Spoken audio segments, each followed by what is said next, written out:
कोविड-19 जागरूकता कार्यक्रम में आपका स्वागत है। आप सभी को संजय पांडे का नमस्कार। नमस्कार, मैं अनुष्का शर्मा बोल रही हूँ। जब देश भर की महिलाओं ने ये ठान लिया था कि वो सबको दरवाजा बंद तो बीमारी बंद का पाठ पढ़ाएंगी, तो किसने सोचा था कि उनकी ये पहल इतनी बड़ी लहर बन जाएगी। आज कोरोना वायरस महामारी के समय में हम सबको स्वच्छता के इस पाठ को दोबारा याद करना और कराना है, क्योंकि अगर हम अपने आसपास सफाई का ध्यान रखेंगे, खुले में शौच ना जाकर खुद को स्वस्थ और भारत को स्वच्छ रखेंगे, तो हम किसी भी प्रकार की बीमारी से लड़ने के लिए सक्षम बनेंगे। इसीलिए आइए आज फिर उसी पाठ को दोहराते हैं। खुले में शौच ना करके, शौचालय का दरवाजा बंद करके बीमारी को देश से दूर भगाते हैं। कीजिए शौचालय का इस्तेमाल और रहिए खुशहाल। हर कोई, हर रोज, हमेशा। जय हिंद। पेयजल एवं स्वच्छता विभाग, जल शक्ति मंत्रालय, भारत सरकार द्वारा। श्रोताओं, अनलॉक 2 के दौर में यदि हम छत्तीसगढ़ की बात करें तो जहां एक ओर आर्थिक गतिविधियां धीरे धीरे रफ्तार पकड़ती जा रही है, तो वहीं दूसरी ओर शहरों, विशेष रूप से राजधानी रायपुर में 2 गज की शारीरिक दूरी का पालन न करने और मास्क न पहनने जैसी खतरनाक असावधानी की रफ्तार भी बढ़ती जा रही है। कुछ समाचार पत्रों ने विशेषज्ञों के हवाले से कहा है कि लोगों द्वारा 2 गज की शारीरिक दूरी और अनिवार्य रूप से मास्क लगाने की सावधानी नहीं बरतने के कारण कोविड-19 का संक्रमण छत्तीसगढ़ में बढ़ता ही जा रहा है और यदि लोग अभी भी सावधान नहीं हुए तो आगे चलकर स्थिति बहुत गंभीर हो सकती है। इसलिए श्रोताओं, हमें गांवों के नागरिकों से सीख लेते हुए कोविड-19 के खतरों से बचने के लिए बताई गई सभी सावधानियों का कड़ाई से पालन करना होगा और हमारे आसपास जो लोग ऐसा नहीं कर रहे हैं उन्हें भी हमें सावधानियों का कड़ाई से पालन करने के लिए समझाना होगा। श्रोताओं, अनलॉक 2 शुरू होने के बाद भी कुछ क्षेत्र ऐसे हैं जहां कोविड-19 से बचने के लिए गतिविधियां शुरू नहीं हो पा रही हैं। ऐसा ही एक बड़ा क्षेत्र है शिक्षा का। पिछले शिक्षा सत्र की बची हुई परीक्षाओं और जेईई और नीट जैसी परीक्षाओं की तारीखों में परिवर्तन, नए शिक्षा सत्र की अनिश्चितता, ऑनलाइन शिक्षा की चुनौतियां और रोजगार के अवसर को लेकर बहुत सारे प्रश्न छात्र छात्राओं, शिक्षकों और उनके पालकों के मन में हैं।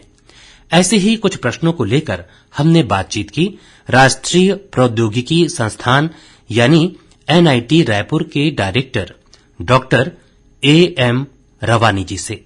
मैकेनिकल इंजीनियरिंग के प्रोफेसर डॉक्टर रवानी ने आईआईटी खड़गपुर से औद्योगिक इंजीनियरिंग और प्रबंधन में एमटेक किया और आईआईटी दिल्ली से रणनीतिक प्रबंधन में पीएचडी प्राप्त की। राष्ट्रीय और अंतर्राष्ट्रीय स्तर की पत्रिकाओं और सम्मेलनों में आपके 100 से अधिक शोध पत्र प्रकाशित हो चुके हैं। आपने स्विट्जरलैंड, सिंगापुर, मलेशिया, चीन, Mauritius, Dubai, America, Hong Kong, Thailand और इंडोनेशिया सहित कई देशों में अतिथि वक्ता के रूप में व्याख्यान दिया है। आपको इंडस्ट्रियल इंजीनियरिंग प्रोफेशन के प्रमोशन में उत्कृष्ट योगदान के लिए Indian institute of industrial engineering Mumbai द्वारा फेलोशिप अवार्ड से सम्मानित किया गया। 2015 में बैंकॉक में शिक्षा के क्षेत्र में अंतर्राष्ट्रीय कारपोरेट नेतृत्व पुरस्कार और 2014 में economic growth society of India द्वारा एशिया इंटरनेशनल अवार्ड से सम्मानित किया गया। 2010 में India international friendship society India द्वारा राष्ट्रीय गौरव अवार्ड से भी सम्मानित किया गया। तकनीकी शिक्षा के क्षेत्र में बहुमूल्य योगदान के लिए 2009 में the institution of engineers India Chhattisgarh state centre द्वारा सम्मानित किया गया। डॉक्टर रवानी अनेक महत्वपूर्ण राष्ट्रीय संस्थाओं के आजीवन सदस्य और बोर्ड ऑफ गवर्नर्स के सदस्य हैं।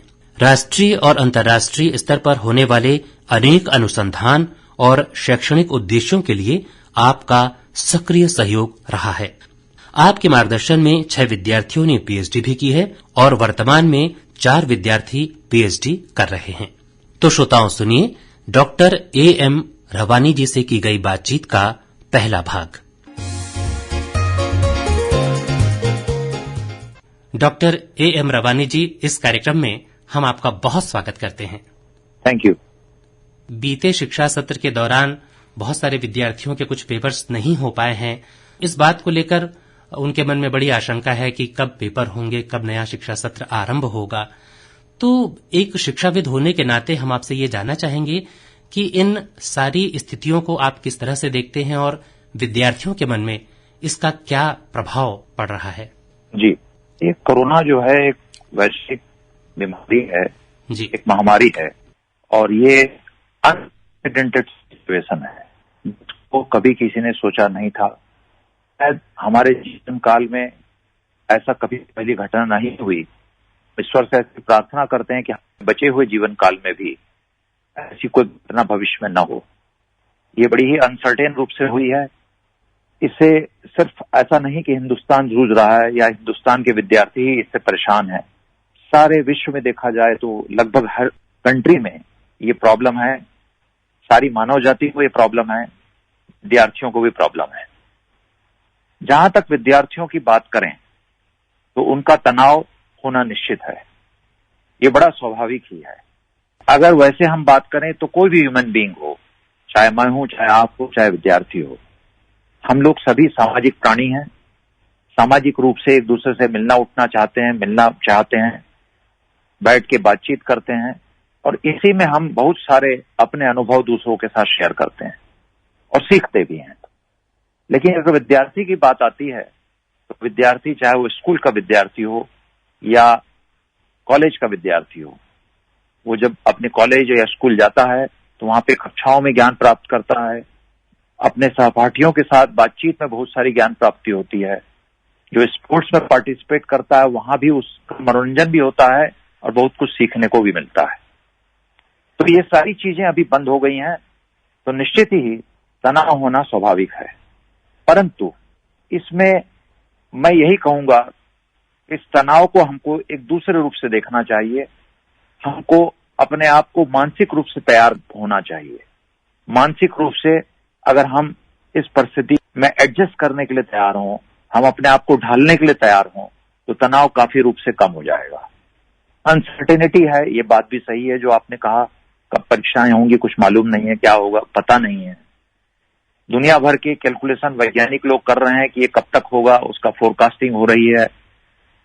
लेकिन जब तक कुछ ठोस प्रमाण नहीं आ जाते, बोल पाना मुश्किल है।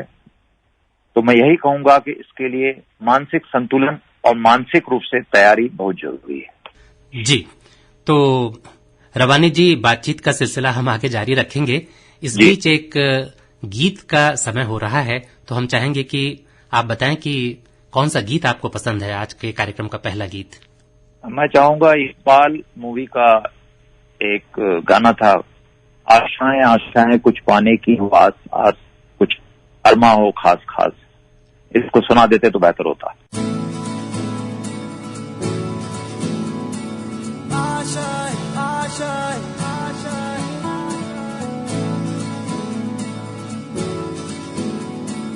आशाएं आशाएं कुछ पाने की हो आस आस, कोई अरमा हो जो खास खास। आशाएं हर कोशिश में हो बार बार, करे दरियाओं को आर पार। आशाएं तूफानों को चीर के मंजिलों को छीन ले। आशाएं ले दिल की, उम्मीदें हंसे दिल की। अब मुश्किल नहीं कुछ भी, नहीं कुछ भी। आशाएं ले दिल की, उम्मीदें हंसे दिल की। अब मुश्किल नहीं कुछ भी, नहीं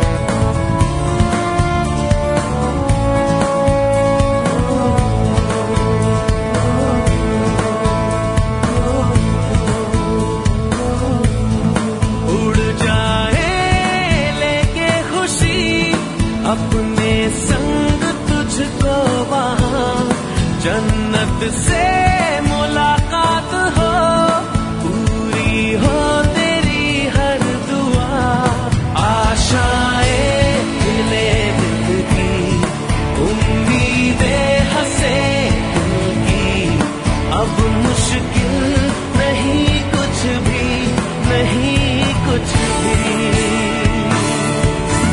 आशाएं मिले दिल की, उम्मीदें हंसे दिल की, अब मुश्किल नहीं कुछ भी, नहीं कुछ भी।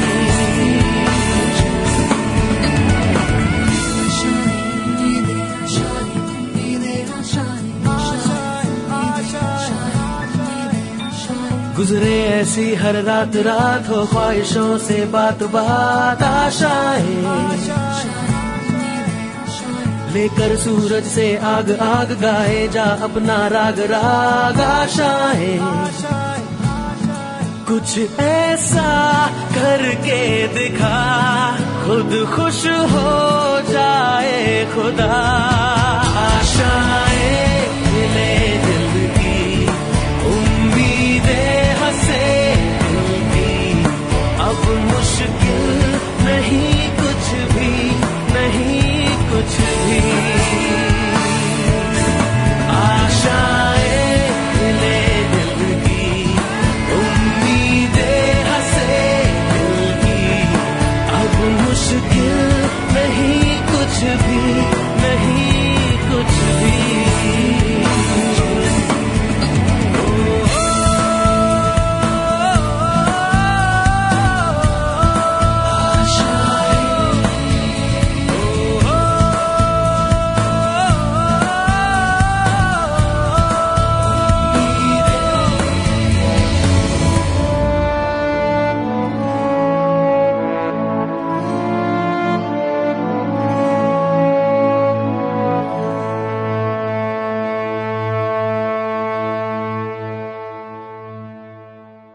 इस गीत के पहले आपने बताया कि अभी जो परिस्थितियां चल रही हैं उसमें किस तरह से विद्यार्थी अपने आप को मानसिक रूप से तैयार करें।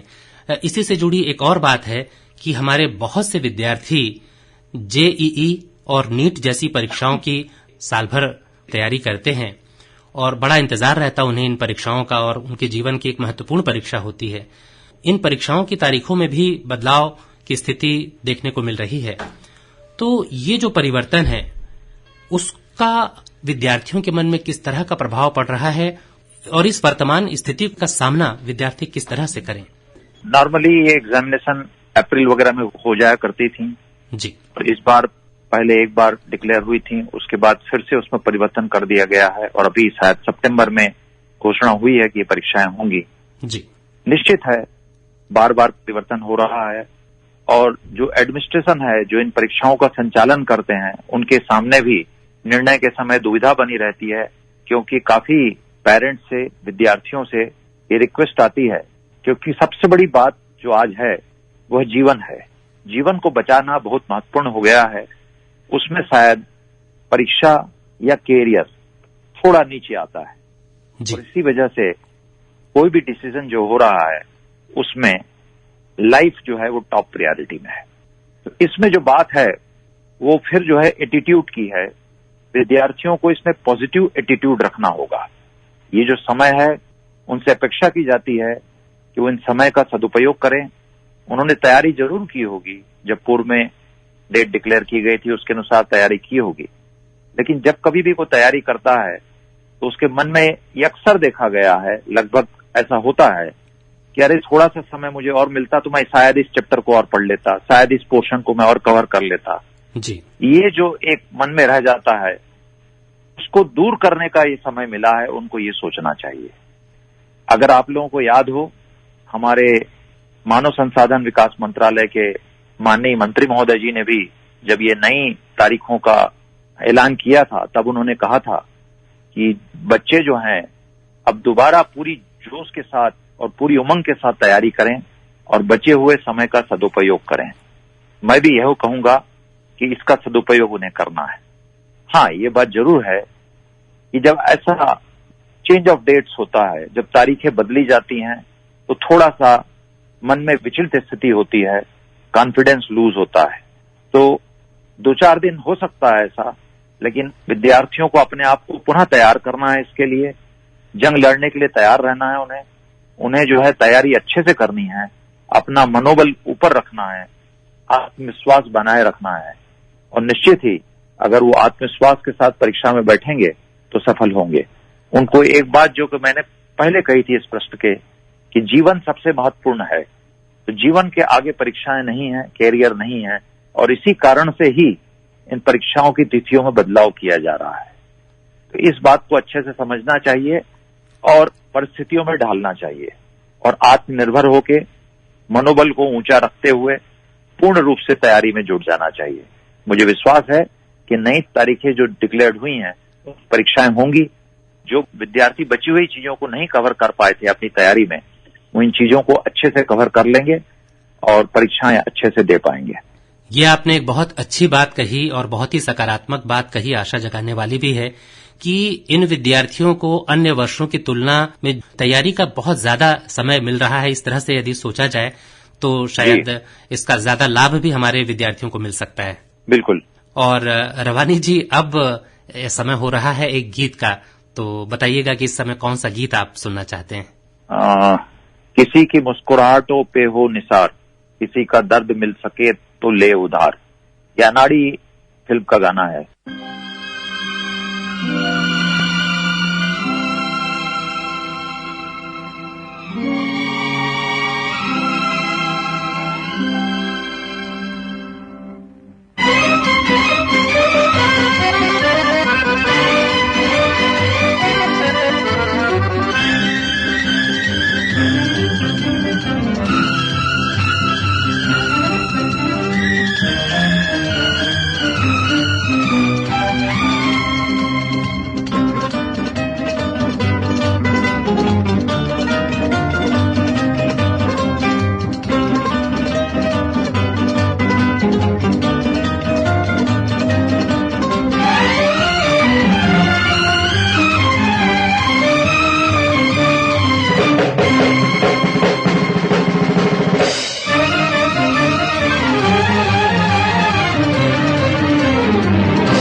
किसी की मुस्कुराहटों पे हो निसार, किसी का दर्द मिल सके तो ले उधार, किसी के वास्ते हो तेरे दिल में प्यार, जीना इसी का नाम है। किसी की मुस्कुराहटों पे हो निसार, किसी का दर्द मिल सके तो ले उधार, किसी के वास्ते हो तेरे दिल में प्यार, जीना इसी का नाम है।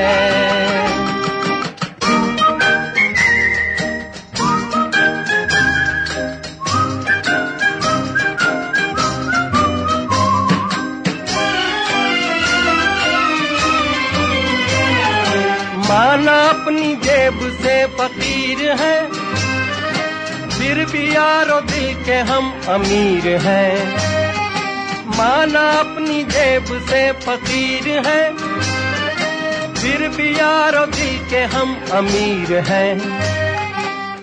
मिटे जो प्यार के लिए वो जिंदगी, जले बहार के लिए वो जिंदगी, किसी को हो ना हो हमें तो एतबार, जीना इसी का नाम है।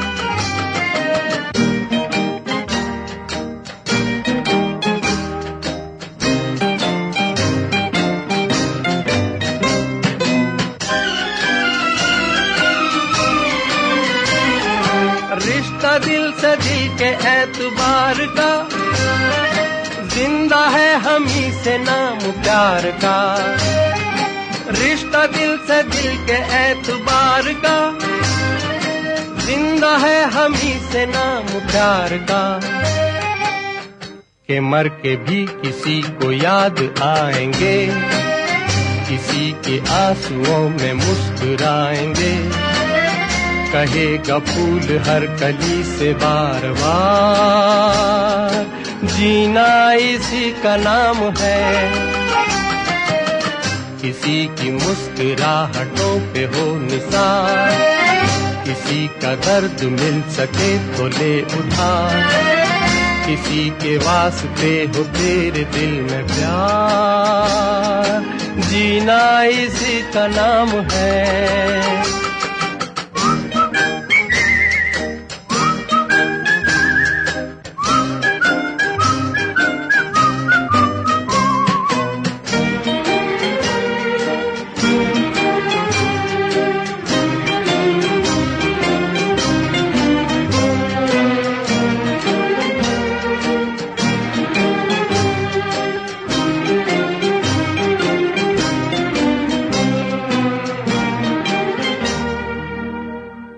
श्रोताओं, इस समय हम बातचीत कर रहे हैं एनआईटी के डायरेक्टर डॉक्टर एएम रवानी जी से।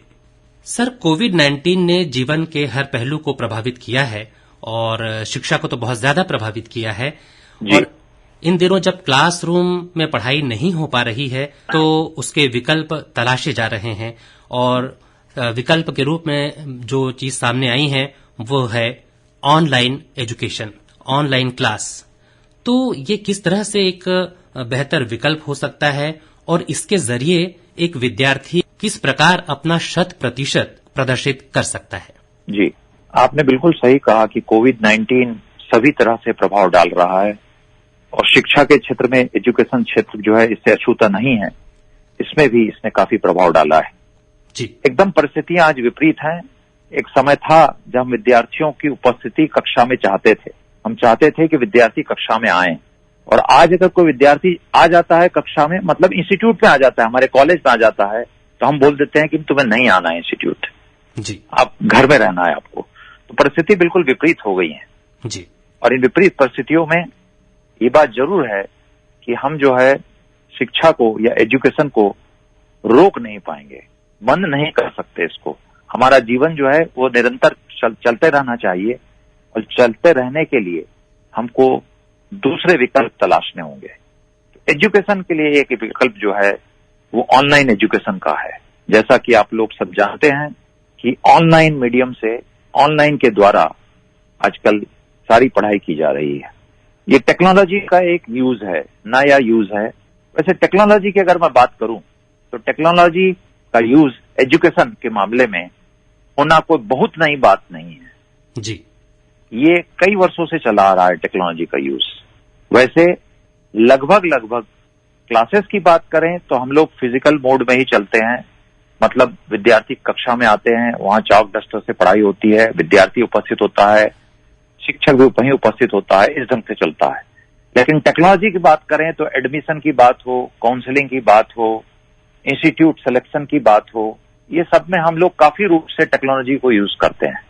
कक्षाओं में पढ़ाई की बात हो, वहां टेक्नोलॉजी का बहुत ज्यादा यूज नहीं है, लेकिन फिर भी बहुत सारे ऐसे कोर्सेस हैं जो ऑनलाइन कोर्सेस अवेलेबल हैं जो कि कॉलेज एजुकेशन के अलावा है। विद्यार्थी अगर कॉलेज में पढ़ाई हुई चीज के अलावा कोई और अपना स्किल डेवलप करना चाहता है तो कुछ कक्षाएं उसमें वो अटेंड कर सकता है। ऐसी सुविधाएं कोविड के पहले से चली आ रही है जी।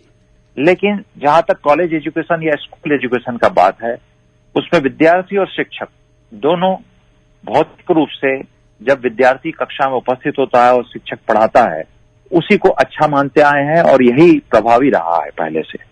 ये कोविड-19 ने हम लोगों को शायद मैं कहूंगा कि ऑनलाइन एजुकेशन की तरफ जाने के लिए बाध्य किया है जी।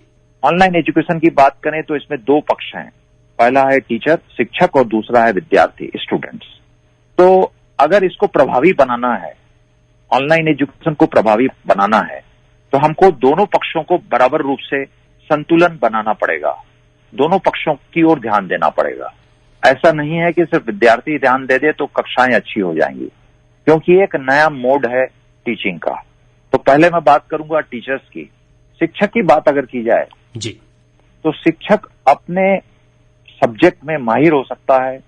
खास करके मैं अगर कहूं कि जो पुराने शिक्षक हैं जिनका वर्षों का अनुभव है, उनको एक पर्टिकुलर सब्जेक्ट का तो भली भांति ज्ञान है, वो अगर क्लासरूम में आएंगे तो काफी अच्छे से पढ़ा सकते हैं, लेकिन अगर उनको बोला जाए कि आपको इस विषय पे ऑनलाइन टीचिंग करनी है तो शायद वो उतने कंफर्टेबल नहीं होते, वो असहज महसूस करते हैं, उन्हें कहीं कहीं टेक्नोलॉजी समझ में नहीं आती है जी।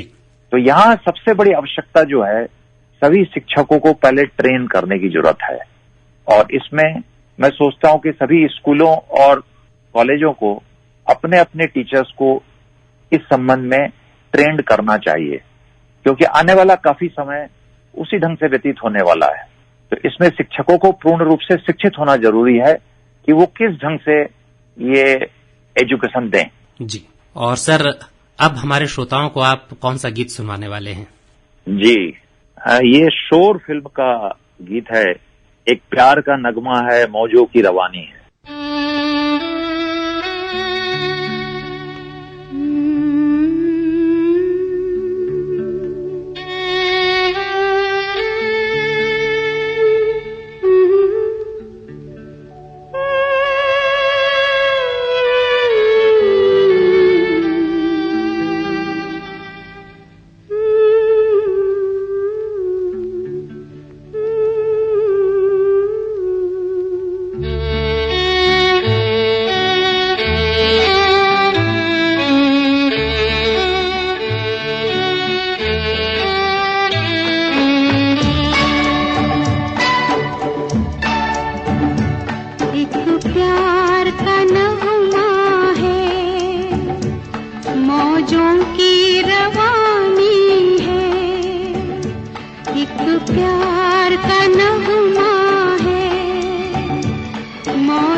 जिंदगी और कुछ भी नहीं, तेरी मेरी कहानी है, एक प्यार का नगमा है।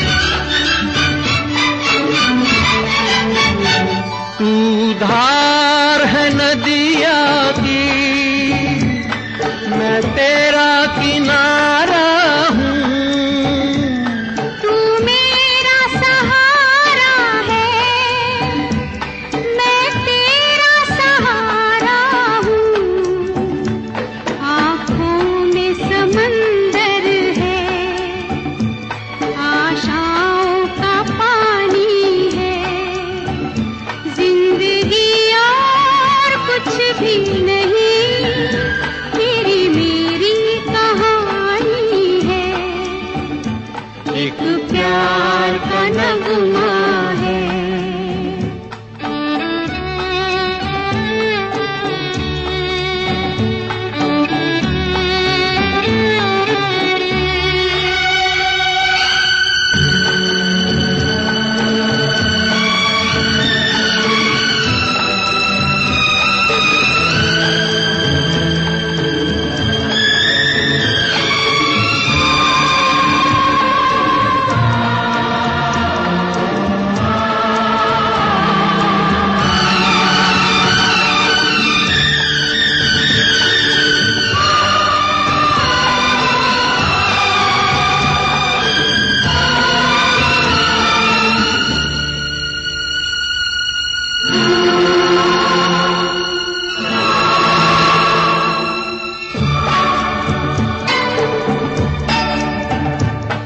तूफान को आना है, आकर चले जाना है।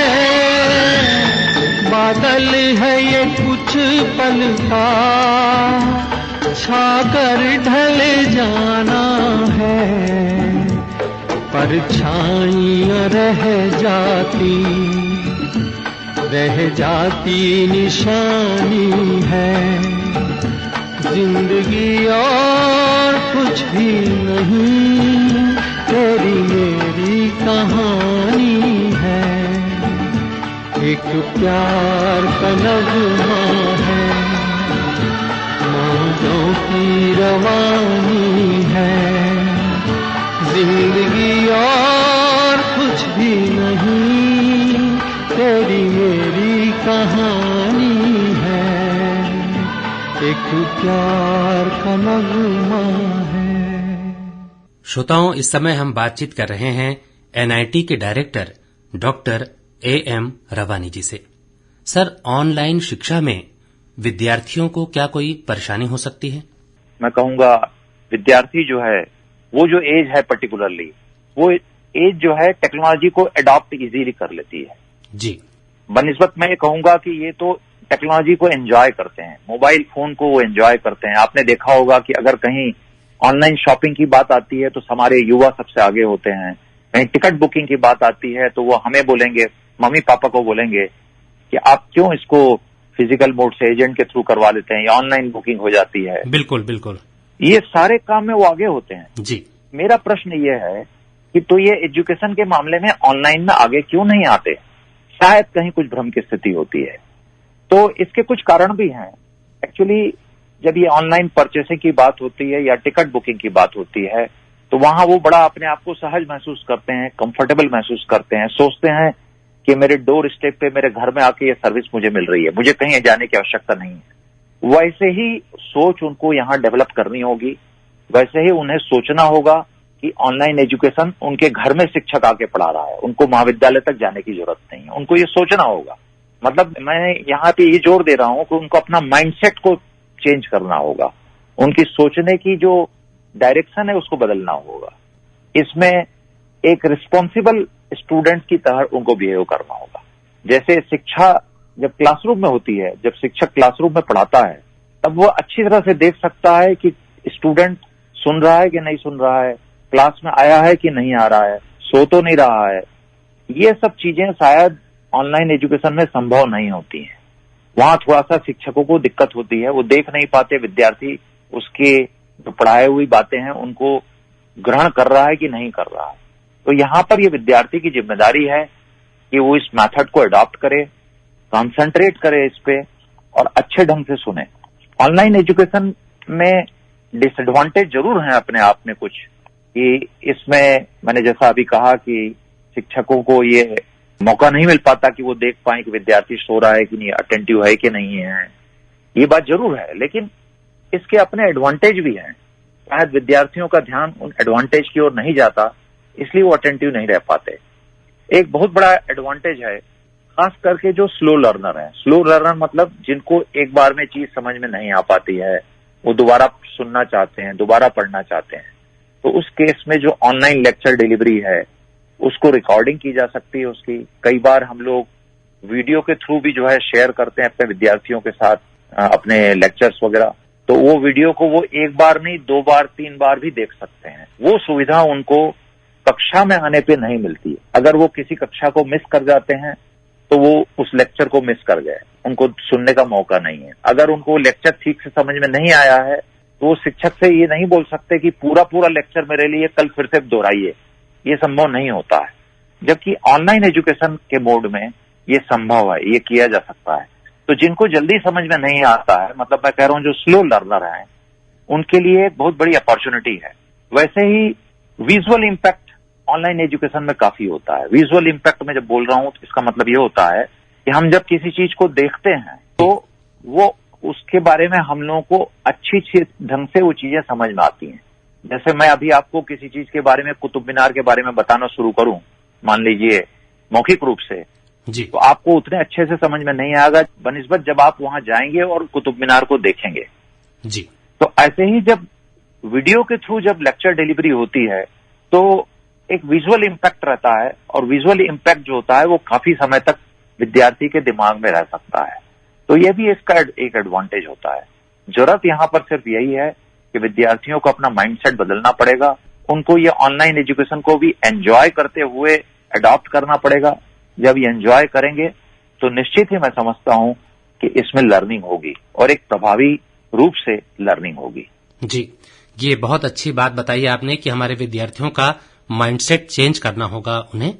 और डॉक्टर रवानी जी, इस समय एक गीत सुनने की इच्छा हो रही है, तो बताइएगा कि आपकी पसंद का गीत कौन सा है अगला? जी, जिंदगी एक सफर है सुहाना, यहाँ कल हो क्या किसने जाना। फिल्म का नाम है अंदाज।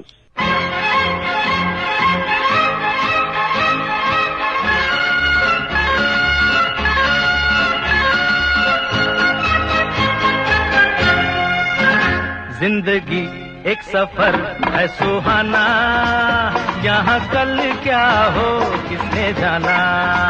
जिंदगी एक सफर है सुहाना, यहाँ कल क्या हो किसने जाना। जिंदगी एक सफर है सुहाना, यहाँ कल क्या हो किसने जाना।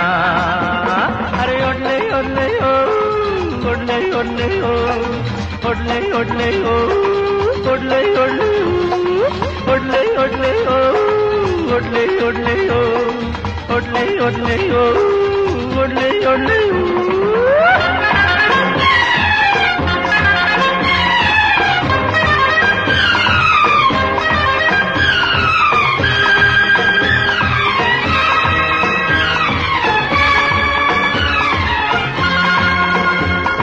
चांद तारों से चलना है आगे, आसमानों से बढ़ना है आगे।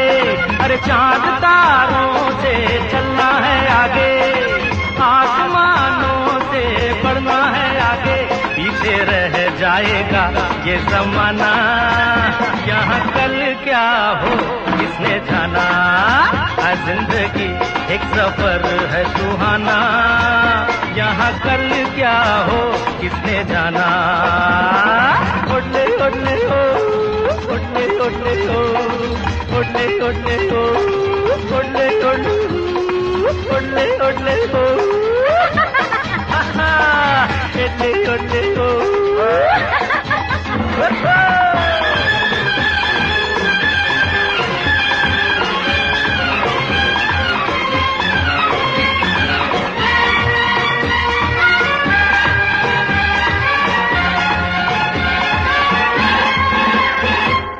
हंसते गाते जहाँ से गुजर, दुनिया की तू परवाह न कर। हंसते गाते जहाँ से गुजर, दुनिया की तू परवाह न कर।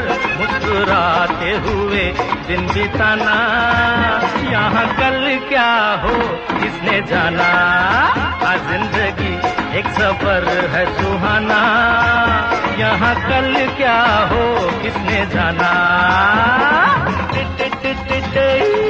ओडले ओडले ओ,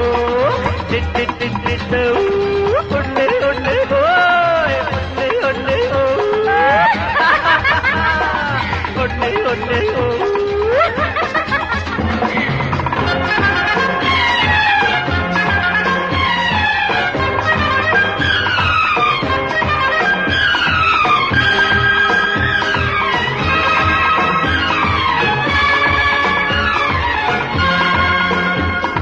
मौत आनी है आएगी एक दिन, जान जानी है जाएगी एक दिन।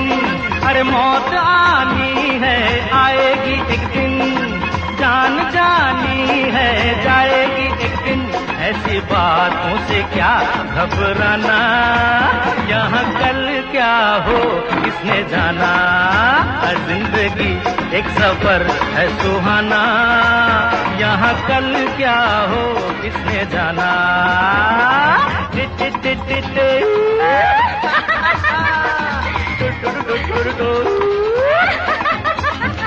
अरे ओडले ओडले ओ, अरे इडले इडले ओ।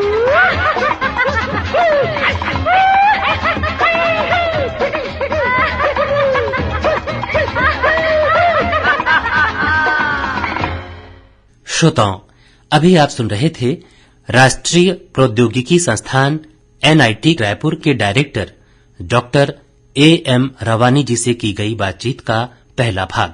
इस बातचीत का दूसरा भाग सुनिएगा इसी कार्यक्रम में 13 जुलाई को शाम 5:10 और 14 जुलाई को प्रातः 7:10 पर।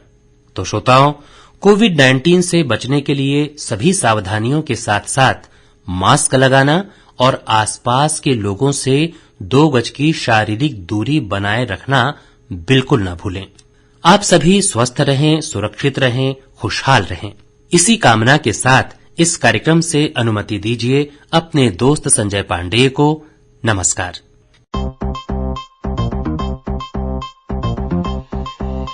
गांवों के सरपंचों के लिए कोरोना वायरस कोविड-19 से जुड़ी एक आवश्यक सूचना। दूसरे राज्यों और शहरों से वापस आए लोगों को कोविड-19 के बारे में ये जानकारी अवश्य दें। आपस में 1 मीटर की दूरी बनाए रखें। नाक, मुंह या आंखें अनावश्यक न छुएं। बार बार हाथ साबुन से अच्छी तरह 20 सेकंड तक धोएं। खांसते एवं छींकते समय रुमाल या कोहनी से नाक मुंह ढकें। कोविड-19 से बचाव के लिए आशा कर्मियों से सलाह लें। अधिक जानकारी के लिए अपने जिला मजिस्ट्रेट या मुख्य जिला चिकित्सा अधिकारी से संपर्क करें या भारत सरकार के हेल्पलाइन नंबर 1075 पर कॉल करें।